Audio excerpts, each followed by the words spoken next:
একদমই আমি সময় পাচ্ছি না চুড়িদারটা পরে দেখার। তো কেমন লাগছে দেখো। আমার কিন্তু অতটা ভালো লাগছে না, তোমাদের কেমন লাগছে প্লিজ আমাকে জানিও। পুরো ঘেমে স্নান করে গেছি, বাবানের স্কুলে গেছিলাম, এখনো অবধি কোনো কাজ হয়নি। সেই সকালবেলা বেরিয়েছি, কারণ ওই স্কুল প্রোগ্রাম ছিল।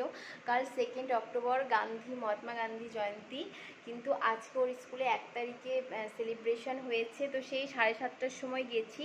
তো গান্ধীজির মেকওভারের ভিডিও আমি নিয়ে আসবো। তো তোমরা যারা যারা আমাকে এখনও অবধি সাবস্ক্রাইব করোনি তারা ফটাফট সাবস্ক্রাইব করে দাও আর আমার পাশে থাকো। আর এখন শুটিংয়ে যাওয়া হচ্ছে না, বাড়িতে প্রচণ্ড কাজের চাপ রয়েছে।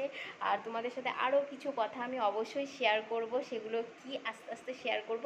আর যারা আমাকে চেনো না জানো না তারা অবশ্যই আমার চ্যানেলে গিয়ে পুরো ভিডিও দেখো, যাতে আমাকে তোমরা আরও ভালো করে চিনতে পারো। তো বন্ধুরা, আমাকে ভালোবাসা দিও, আমার পাশে থেকো।